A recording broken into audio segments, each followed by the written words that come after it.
Oh, all right. Hello, this is Elizabeth and Elton Brewington, and we are with Brightside Global Trade TV here from Chapel Hill today. And I have with me Roger Blackwell, who's written an amazing book on the objective prosperity. And he's going to answer a question that I've always asked, which is why are some people poor and some people rich? This has been a question that many of us may have asked. So over to you, Roger. Tell us about the book and why some people poor and why some people rich. Very happy to do that. And that's what the whole book about. Now, it takes a few pages to explain all the reasons, but one of the things that people say, well, you're just born rich or you're born poor. Some people are. And that's, of all the billionaires in the US, that's about 15 or 20% at the most. Of the most recent billionaires, 90% started with either nothing or nearly nothing. And people say, well, how did they get that? And the answer is we have switched from capital as being the reason some people are rich or poor to merit or talent. And what has happened, is people like Serena Williams and Pat Brady and Dr. Dre and all kinds of people are billionaires today. Well, they didn't inherit any of that. In fact, what they maybe inherited was values. The thing that makes some people poor and some people prosperous is their values. And so what in this objective prosperity book we do is describe what are those values. And we define values. And what are those? Well, what are their What values? are those values? One of the most interesting economists today is Deidre McCloskey, University of Illinois. She has an appointment, full professor, in economics and in history and in literature. And what she does is she knows her history, she knows her economics, but she uses vivid language. And the way she calls this is humanomics. It's your human values that make you rich. And I actually like her vivid language. She says, when you look at why some firms are well managed and family-owned firms last forever, it's when ideas in those firms start having sex with each other. Now, I have to be very careful about that. I'm not saying the employees should have sex with each other. I'm saying ideas. It's ideas that creates innovation, and innovation creates prosperity for individuals and for firms and for nations.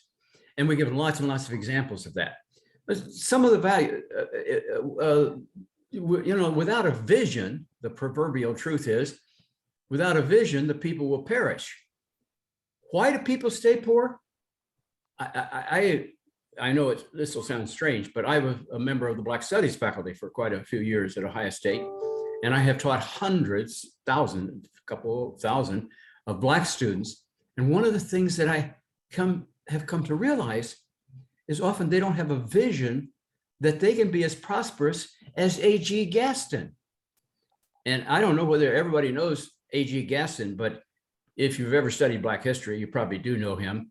A.G. Gaston was born in Birmingham, Alabama, Demopolis, actually. And he didn't know his father growing up. His mother was a cook in a very wealthy department store owner's house. And she got him enrolled in Granny Tuggle's Tuggle Institute. Now remember, Granny Tuggle was a formerly enslaved individual. And A.G. Gaston was the grandson of enslaved individuals. And she taught him the principles of how, even in the segregated South, you could be very successful financially. And I won't go into all the details of how he did that. And in the book, we describe that. It comes from a book that's written about him called Black Titan, which the Dallas newspaper said every person of every race should read that book. And what he did was start out helping people's problems, solving those problems for other people in his community. And he made enough money to do that, to eventually start a burial insurance company. And then he bought the funeral home, Gadsden Funeral Home, which is still there in Birmingham today.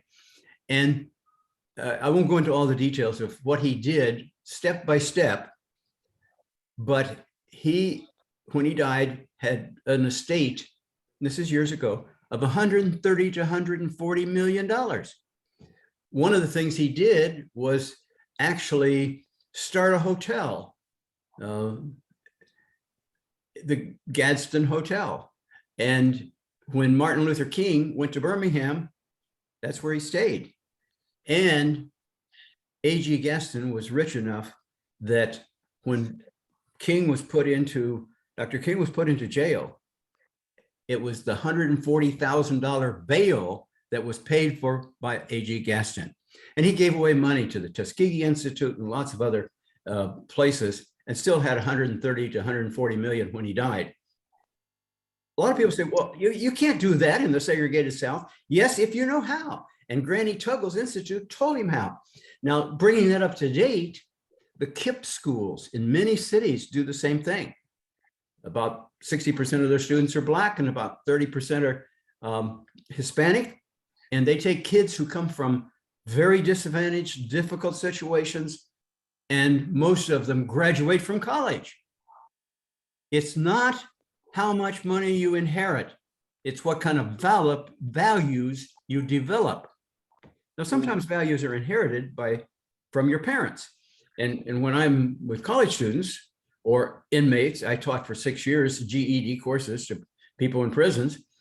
If your parents had good values, because a lot of people say, well, what do you teach kids they should do about their parents? And the answer is, depends on the parents. If your parents have good values, you should accept and learn your parents' values. And if your parents have bad values, you should reject them and learn good ones. Now, the good ones feature things. It's really people who have learned how to live on the bright side of life. And what happens is people who have the motivation to learn and the diligence to follow what they learn, those are the people who are prosperous. And it's not luck, it's diligence.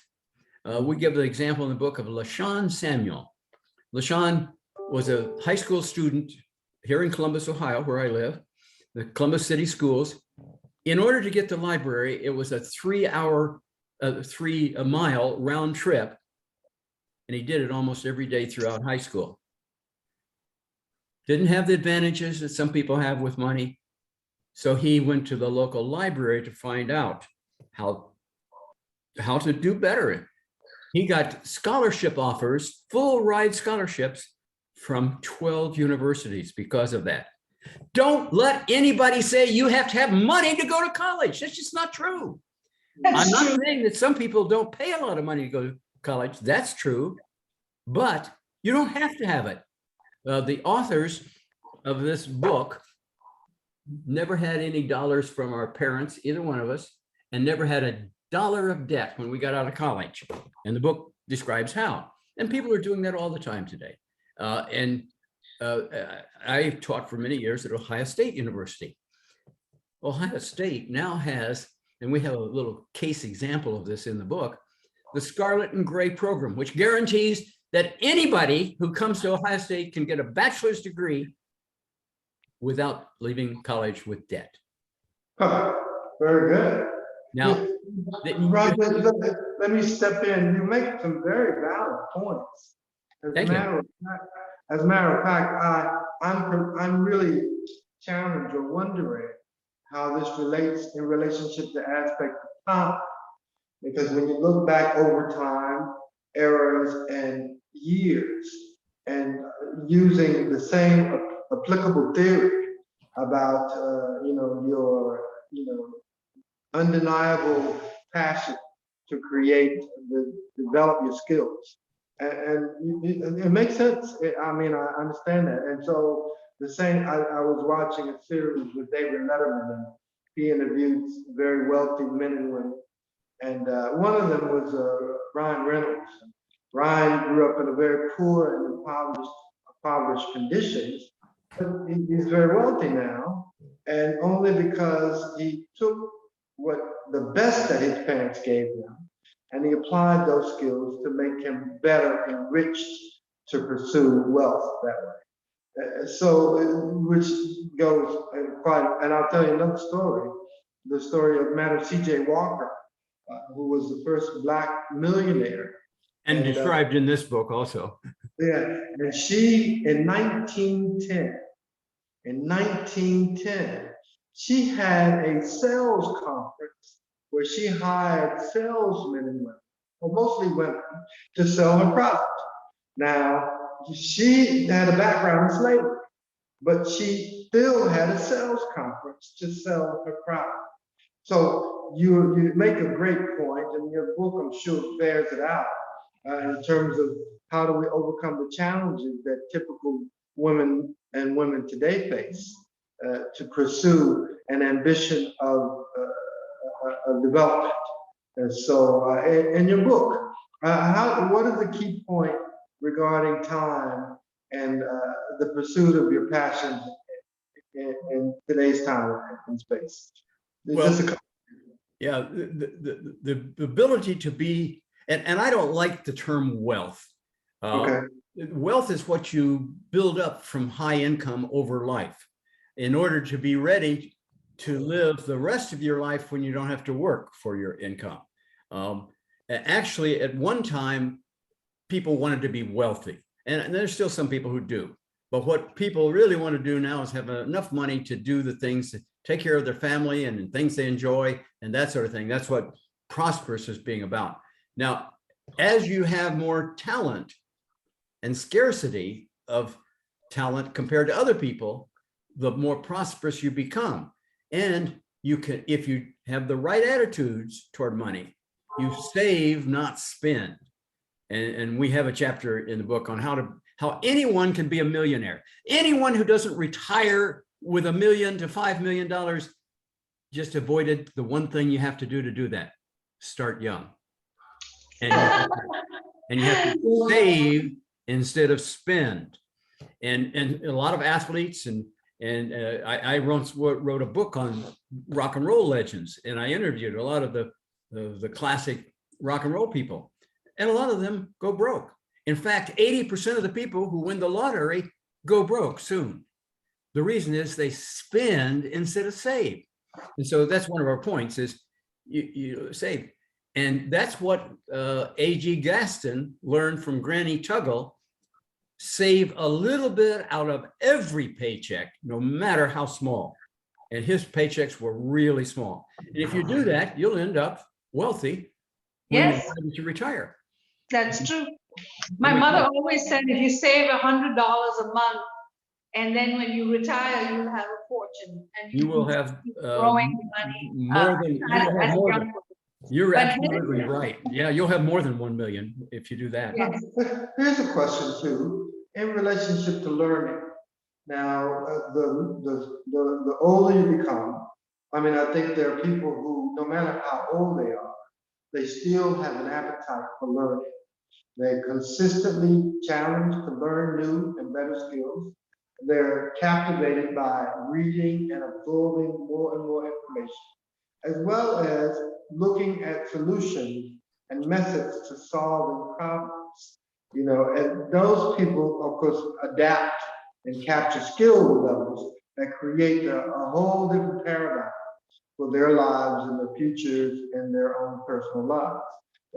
In your book, is there an aspect to that, learning and the passion for learning? Like You're absolutely right.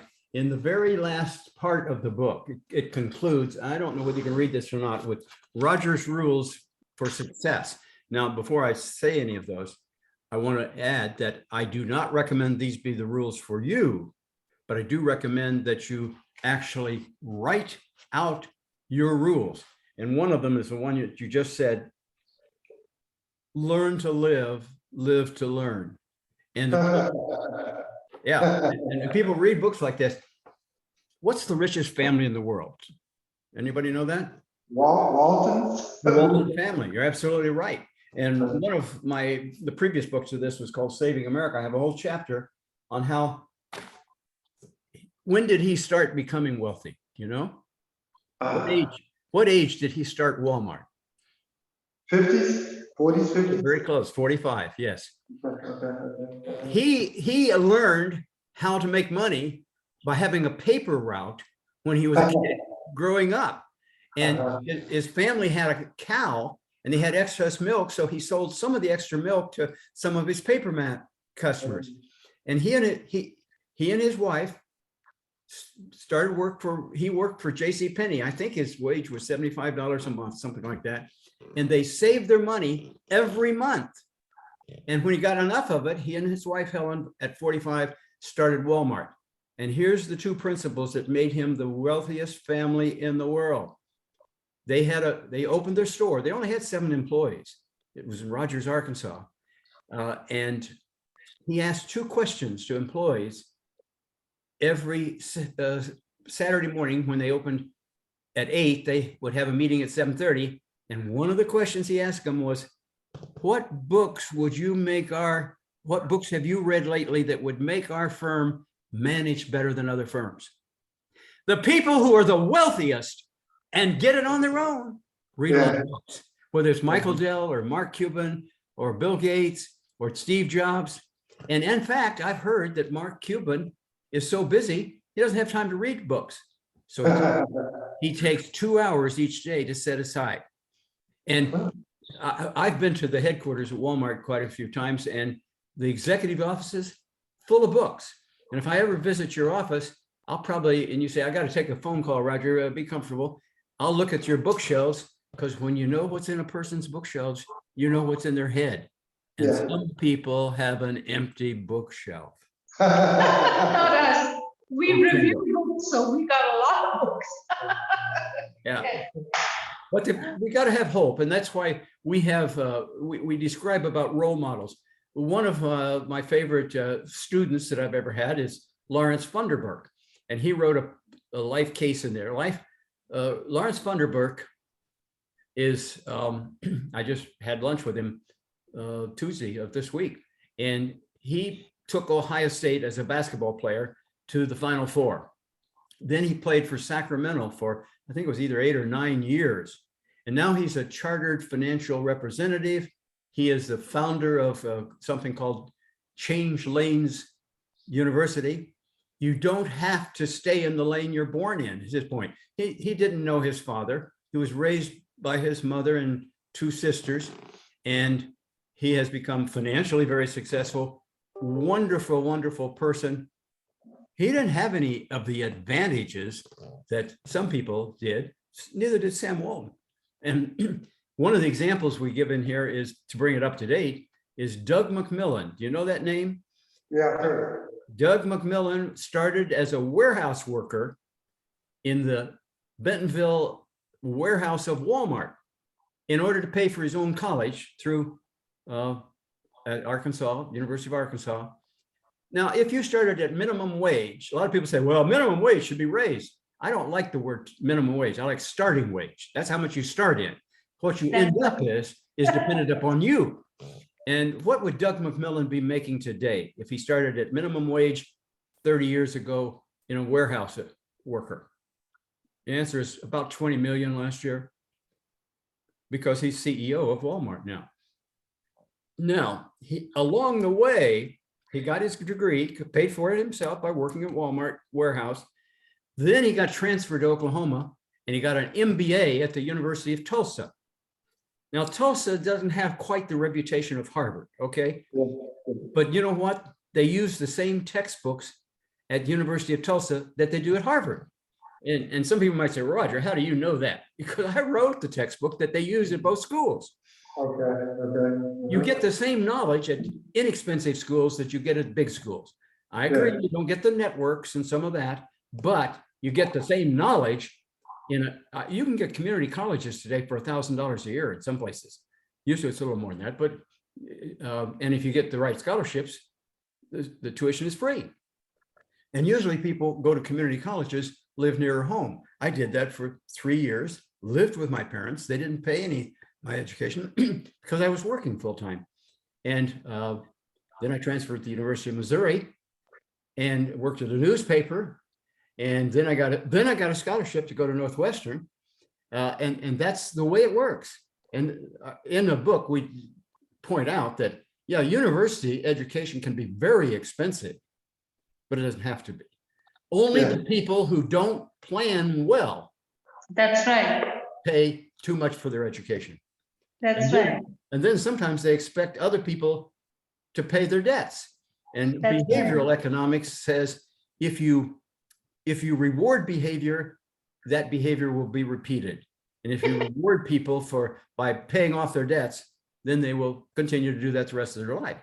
And that's something, we have a whole chapter on here of unintended consequences of well-intentioned policies, like paying off student debts. You know, when I was 15, I used to give tuitions and I taught to doctors' children, and I made enough money to pay for my college. So when I went to college, I paid for my whole college fees up front because I was afraid that later I may not be able to finish college because of the money.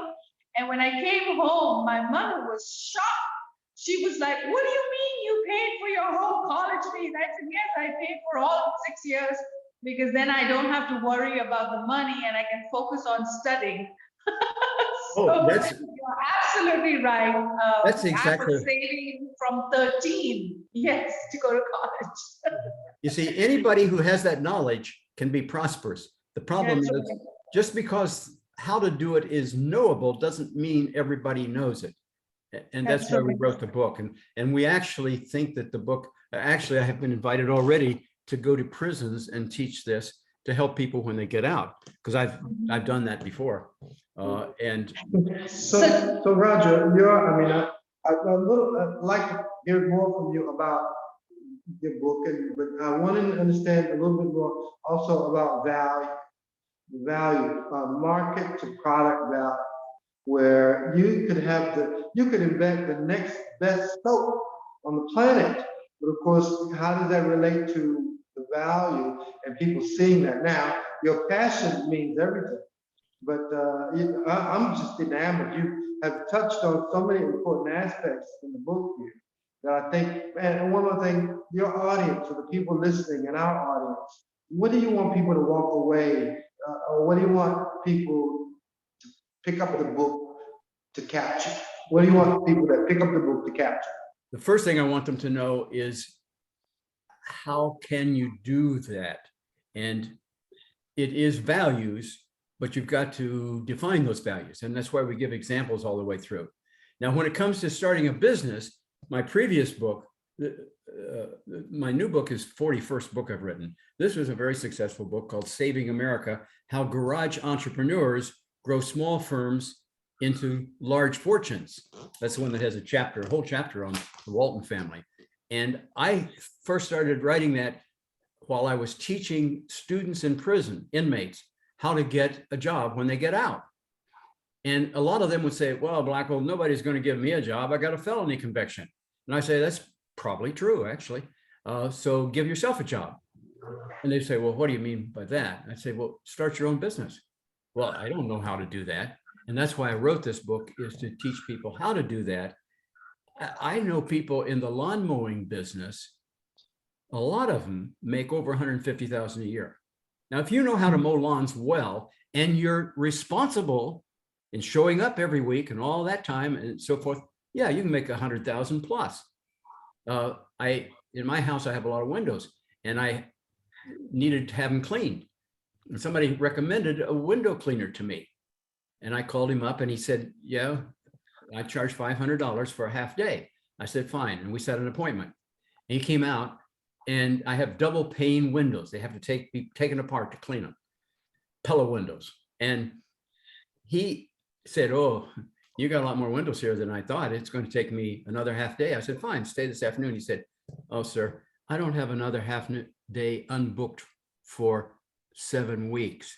Whoa. Now he's making $1,000 a day, and he's booked every day he wants to work. If he wants to make $300,000 a year, he can. Why? because he knows how to clean windows better than other people. I know auto mechanics routinely making over 100,000, but I know one called Old Charlie who makes $250,000 a year because he can repair diesels. And I asked the owner of the firm where he works, why do you pay Old Charlie $250,000 a year? He said, because he can fix anything that comes through the door, and he can do it in about a third the time of other people. This is why the subtitle of this book is Behavioral Economics. And that turns some people off, probably say economics, who want to study about it. Well, behavior is what really happens. It's practical economics, not what the textbooks say is supposed to happen.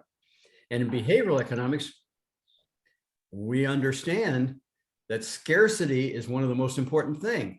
This traces back, I don't know whether you like history or not, but if you do, you go back to Schumpeter and the Austrian economists who were behavioral economists early on, the predecessors really.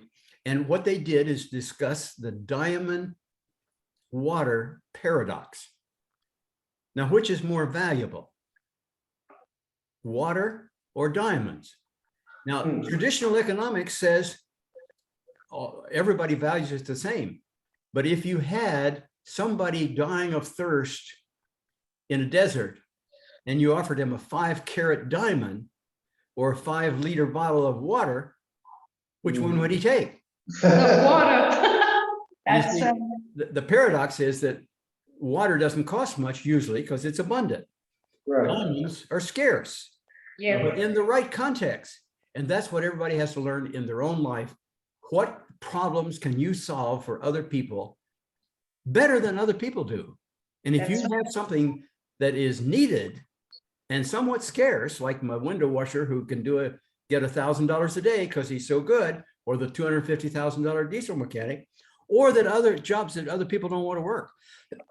Walmart right now is starting out over-the-road truck drivers at 107,000. And they will even pay, because you got to have 2 things to be a truck driver, a CDL and a clean UA, okay?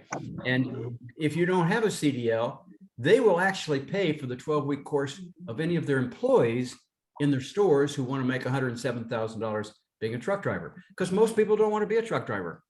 But I emphasize, you don't have to have a college degree to be a truck driver. You do have to be willing to do what other people don't want to do. Yeah, this is true. This is This true. is very true. Well, I'm going to stop this recording and then we'll talk a little bit. But you're watching us promote a book called Objective Prosperity. Highly, highly recommended. Get this book. You won't stop reading it. It's a great read and it'll motivate you, especially after the pandemic, to get going. And if you have a question, you know what to do. Put it in the comments. Tell us what you think about it. And then if you buy the book, snap a photo so we know that you're watching this video. You're watching Brightside Global Trade, and we look forward to hearing your comments about the book and about this video. Thank you for watching. Wow, amazing, Roger. This is quite fabulous.